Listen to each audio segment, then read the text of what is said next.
Salut tout le monde. Salut la compagnie. Euh, J'espère que vous avez la pêche, hein, malgré la période un peu compliquée qu'on est en train de vivre là. Donc, je fais pas souvent des lives, hein, depuis. Je me suis vachement calmé, hein, depuis même quelques mois. Je vais attendre que vous connectiez. Je vais partager ce lien sur d'autres pages et on discutera un petit peu de cette situation qu'on est en train de vivre là, une situation un peu inédite pour pas mal de bailleurs. Alors, est-ce qu'il y a moyen de partager cette vidéo? Comment ça se fait? Comment on peut faire? Si je fais ça et que je le mets sur ma page perso,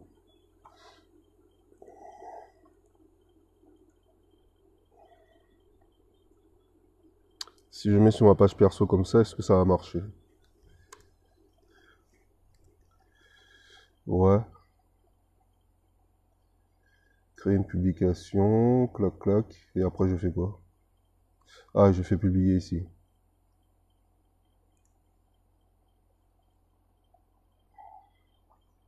Ouais, ça devrait le faire.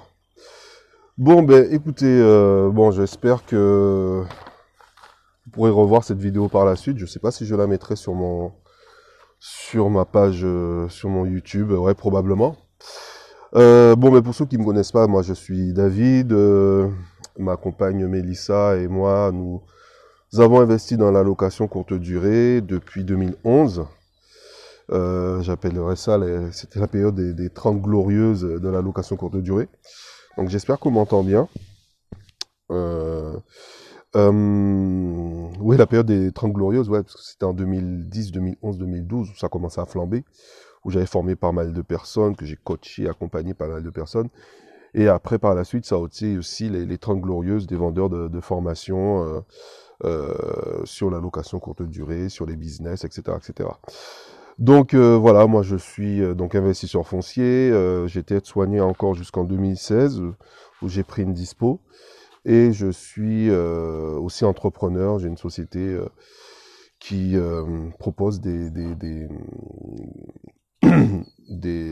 outils pour pouvoir automatiser le check-in, check-out de ces locations courte durée.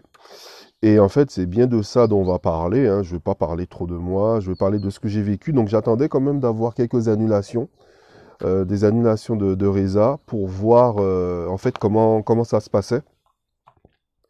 Parce que c'est quand même, voilà, je voulais pas parler dans le vent. Je voulais vraiment savoir le nombre de réservations, le nombre d'annulations que j'allais avoir. Et après, c'était de savoir comment réagir vis-à-vis de cette période, quoi, parce que c'est complètement inédit, moi. On a traversé on a bien traversé des crises, mais là, c'est quand même quelque chose de particulier. Donc, je vais vous donner ma réflexion, la façon dont je vois les choses. Des solutions, je pense pas que j'en ai, hein, parce que je ne pense pas être assez intelligent pour vous donner des solutions, mais au moins pour vous amener à une réflexion pour prendre des décisions par la suite. Donc, vous n'êtes pas sans savoir que le gouvernement a pris quelques mesures, comme d'autres pays européens et dans le monde, afin d'endiguer cette épidémie. Je ne vais pas rentrer dans le schéma de savoir est-ce que c'était voulu, est-ce que c'était pas voulu, qui l'a créé, ou etc., etc. Ça ne sert strictement à rien. Aujourd'hui, nous, ce qu'on veut savoir, salut Aurélie. Nous, ce qu'on veut savoir, c'est comment ça va se passer avec nos locations, si on a la réponse, ou est-ce qu'on a une ébauche de réponse, est-ce qu'on va trouver des solutions pour parer à la situation. Voilà, moi, c'est juste une réflexion que je voudrais qu'on puisse partager ensemble. Si vous pouvez le mettre dans le commentaire, mais on pourrait traiter certaines choses, mais on va essayer de rester centré sur ça. Moi, quand j'ai commencé à investir dans l'immobilier avec ma compagne, avec Mélissa, j'ai toujours dit, et j'ai toujours dit même aux personnes que j'accompagne aujourd'hui, je leur ai toujours demandé quelle serait votre attitude ou votre comportement vis-à-vis d'une situation extrême. Je l'ai toujours dit ça. Et c'est pour ça que je me suis mis à dos certains vendeurs de formation, parce que tout ce qu'ils vendaient, c'était toujours dans le meilleur des mondes. Et moi, je me suis dit que les prix ne cessaient pas de monter à Toulouse. Moi, j'ai un appartement qui tourne super bien à Palais de Justice, mais vous traversez la rue, vous êtes à 5 000 € le mètre carré sur les Carmes. Et je voyais des mecs qui achetaient pour faire de la location courte durée. Et moi, j'ai toujours pris cette situation, que ce soit le coronavirus, ou que ce soit une chute du pétrole, ou une attaque chimique, je ne sais pas trop quoi. On se demandait, mais est-ce que tu pourras parer, est-ce que tu es prêt à vivre et à traverser une tribulation, une situation de forte anxiété? Ouais, merci Caroline. De forte anxiété, de forts problèmes, de problèmes financiers liés à ton activité de location courte durée. Est-ce que tu vas pouvoir continuer à payer tes crédits? Est-ce que tu vas pouvoir gérer les annulations?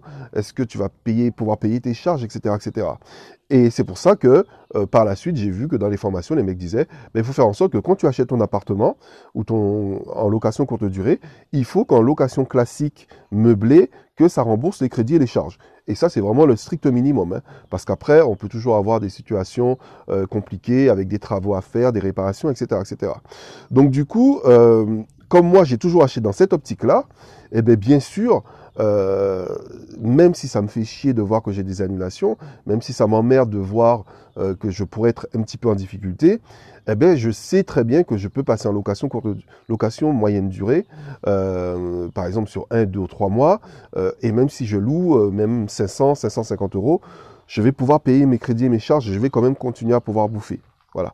Et ça, c'est quand même hyper important lorsque vous démarrez un projet de vous dire, si j'ai des annulations, si, comme certains qui ont 15 appartements, donc ça veut dire, je sais pas, je prends un exemple de 500 € de crédit par appartement, mais j'ai 15 appartements, ça fait, je sais pas, presque 6 000 € de crédit. Est-ce que je vais pouvoir parer à cette situation? D'accord? Parce que j'aurai des annulations. Donc moi, par bonheur, sur mes annulations que j'avais, j'ai réussi à négocier avec les locataires. Moi, je vous conseille de faire ça déjà, c'est de les appeler et pour leur proposer, dire écoutez, moi je peux pas annuler. Moi je leur dis, à moins, là je vais vous sortir, je ne sais pas si je peux faire un partage d'écran, mais là on a une politique, la politique de Booking et Airbnb, c'est une politique qui est, c'est leur propre politique hein, qu'ils ont mis en place pour l'annulation. Et après, il y a une autre chose par rapport à l'annulation, on ne peut pas faire autrement, c'est si on est confiné, quoi. Si, si Toulouse est fermée, on ne peut pas rentrer, on ne peut pas sortir. C'est une décision au niveau du gouvernement et du coup, on est obligé de rembourser. Donc moi, j'ai réussi à négocier. Je me suis dit, ça va pas être, c'est pas une situation qui va durer pendant 6 mois. Et donc j'ai dit, je vous rembourse pas, mais quand vous allez revenir, je mettrai à disposition un hébergement pour vous accueillir pour votre formation. Et eh bien, le fait d'avoir fait ça, ça m'a évité de faire. J'étais à combien de remboursements là? J'aurais dû rembourser 20 nuits. J'ai pas eu à les rembourser. Je ne sais pas pourquoi j'avais anticipé des locations longue durée sur certains appartements, mais genre un studio de 20 mètres carrés à 1 000 €. Donc du coup, j'ai réussi à pallier à ça. Donc du coup, ça continue à rentrer sans problème. Les chambres, j'ai très peu de vacances locatives, donc ça continue à se louer, même via Airbnb. Airbnb, bon, vous savez que je fais de la location courte durée d'appartements et je fais de la location moyenne durée sur des grands appartements où je vais optimiser la surface et je vais louer peut-être moins cher par chambre, mais en fait, j'aurai une super rentabilité. Donc, aujourd'hui, vous devez vous poser la question, mais c'est quoi la pire de la situation pour vous et quelles sont les conséquences? Et par rapport aux conséquences, est-ce que vous allez pouvoir supporter la difficulté que vous allez pouvoir vivre vis-à-vis des annulations? Parce que c'est pas le coronavirus en lui-même qui est, comment je pourrais dire, qui est dangereux, même si, oui, on va pas courir pour l'attraper. Mais ce qui est compliqué, c'est toute la situation économique, le blocage économique qu'il va y avoir derrière, par rapport au tourisme, par rapport aux industries, qui va ralentir l'activité et qui fait qu'il y aura moins de monde qui va venir à Toulouse ou à Paris ou à Marseille ou à Lyon ou je ne sais où. Donc en fait, c'est surtout ça, c'est de savoir est-ce que vous allez pouvoir supporter la situation. Il y a autre chose aussi que je me rends compte, c'est que la situation inédite qu'on est en train de vivre, ça va mettre à rude épreuve les modèles économiques qui sont vendus par certains vendeurs de perlimpinpin ou certaines formations, mais aussi de notre bon sens, parce qu'il y a certaines personnes qui se disent ouais, moi je voudrais bien louer de cette façon, puisque vous avez plusieurs types de location. Il y a des gens qui préfèrent privilégier l'hypercentre, c'est-à-dire moi je vais être pour Toulouse au Capitole, à la rue Gambetta, je fais un petit coucou à Sébastien, ou à la rue Saint-Rome, ou à la rue, voilà, où je parle, Pierre aussi, Pierre Lambert, salut, bye bye, qui a je sais pas combien d'appartements sur Toulouse. Voilà, donc est-ce qu'il faut privilégier ce genre de biens? Est-ce que c'est plutôt rester en périphérique, à côté de l'hôpital, où il y a un petit point névralgique au niveau de tout ce qui est industriel, Airbus, etc., etc. Est-ce que vous devez plutôt acheter des biens comme je l'appelle Orpailleur, là, je me rappelle plus de son nom, qui a des appartements à Revel ou dans des petites villes de moins de 200 000 habitants? Est-ce que l'activité va rester soutenue dans ce secteur-là pendant 6 mois? Est-ce que vous êtes plus dans le style Love Hotel? C'est-à-dire que c'est des appartements limite de luxe qui sont loués 150-200 euros la nuit, ou à la rue de Metz, hein, je pense à mon ami Igor. Voilà, en fonction de la façon dont vous louez, est-ce que vous allez pouvoir le supporter, quoi? Et ça va être mis à rude épreuve à travers la situation qu'on est en train de vivre. Il y a un autre type d'hébergement qui fonctionne super bien, c'est les hébergements low cost où on loue les chambres partagées. Est-ce que ça aussi, ça va marcher? Donc, moi, j'ai pas la réponse. Moi, j'ai pas mal d'annulations. J'ai quand même une réservation aujourd'hui, mais c'est des réservations en direct. Moi, j'ai beaucoup développé mon canal en direct via Google, via les clients, les locataires qui sont déjà venus. J'ai réussi à les fidéliser, mais il faut se demander si on a 2 mois où on n'a personne qui vient, est-ce que vous avez une épargne de précaution? Alors je sais qu'il y a des animateurs de groupes comme Marie Delay ou comme Sébastien Morin qui en parlent souvent. Eh bien, vous devez quand même avoir une épargne de précaution pour parer à ce genre de situation. Et parce que même si tout le monde se met à faire de la location meublée moyenne durée, ben vous allez avoir une avalanche d'appartements qui vont être mis sur le marché d'un coup. Et ça va faire dire que les prix à la location de ce type vont baisser.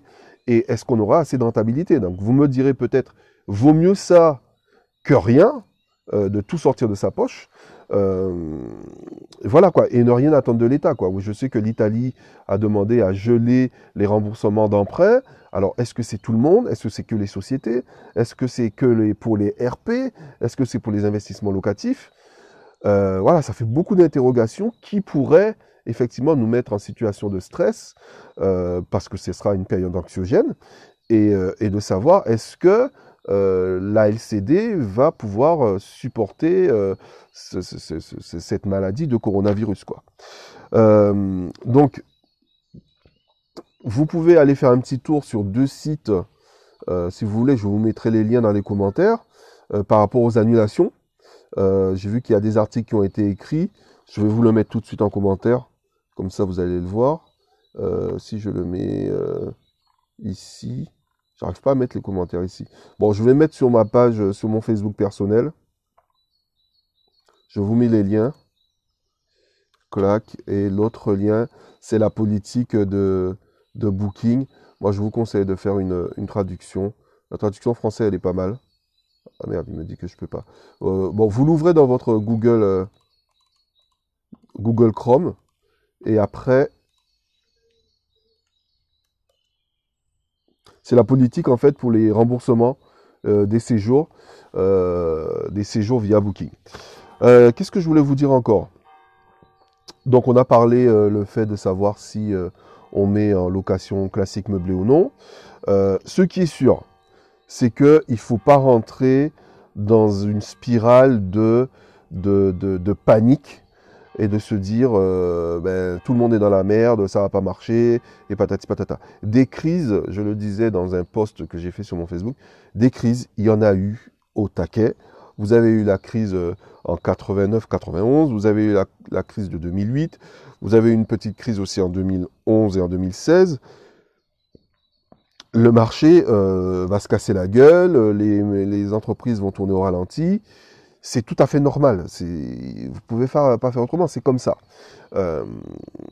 Du coup, ça va vous obliger à réfléchir pour vos prochains investissements, de bien réfléchir à quel prix vous allez acheter, à quel prix vous allez louer, à quel endroit vous allez acheter.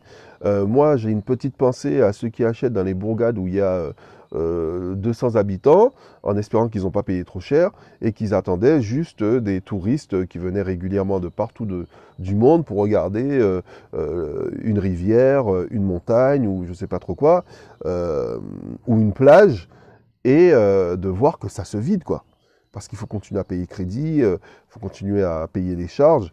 Et donc voilà. Je ne sais pas ce que vous en pensez de tout ça. Je ne sais pas quel est votre niveau de... Alors, qu'est-ce qu'il me dit? Oh merde, il veut pas me laisser. J'ai un commentaire là, j'essaie de le mettre, il veut pas me le... Ah, c'est bon, je l'ai réussi à le poster. Je ne sais pas si vous avez des interrogations, est-ce que vous avez des craintes? Non,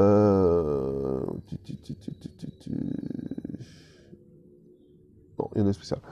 Donc voilà, bon, je vais essayer de faire court, hein, je ne vais pas m'éterniser à vous raconter ma life. Voilà. Voilà, paniquez pas. Gardez à l'esprit que c'est une situation qui est passagère. Gardez à l'esprit que c'est quelque chose qui pouvait arriver. Hein. Moi, je ne l'ai pas vu venir via un virus ou un truc comme ça, mais on savait que ça pouvait arriver. Regardez sur... essayez de trouver la demande aujourd'hui, à quel niveau elle est. Voilà quoi, il faut pas hésiter à passer en location meublée, louer sur des contrats de 1 mois, 2 mois, louer moins cher pour essayer de s'en sortir. Parce que de toute façon, si les gens viennent pas, ils viennent pas. Hein, on peut rien faire contre ça. Donc voici comment je vois les choses. Moi, j'ai pas spécialement peur. Je fais gaffe parce que moi j'ai des enfants et il y a des personnes à risque autour de moi. Mais vis-à-vis des appartements, j'ai pas de crainte. Je me dis voilà, ça va durer 1 mois, 2 mois. Nous, on a une petite épargne de précaution qui nous permet de voir venir parce qu'on l'avait préparé. Et c'est assez récent, hein, c'est une maison qu'on a revendue parce qu'on s'est dit qu'on ne voulait pas être dans une situation si quelque chose... voilà, c'était surtout par rapport aux élections. Il y avait les élections américaines qui arrivaient d'ici la fin d'année. Il y avait aussi les élections municipales, il y avait aussi les élections présidentielles, je crois que c'est dans 2 ans. Et en fait, moi, j'avais anticipé tout ça parce que je ne savais pas à quoi je pouvais m'attendre.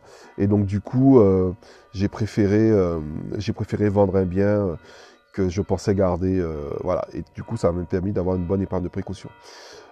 Donc voilà, écoutez, on peut continuer à en discuter dans les commentaires. Là, j'ai les cloches du village qui n'arrêtent pas de sonner.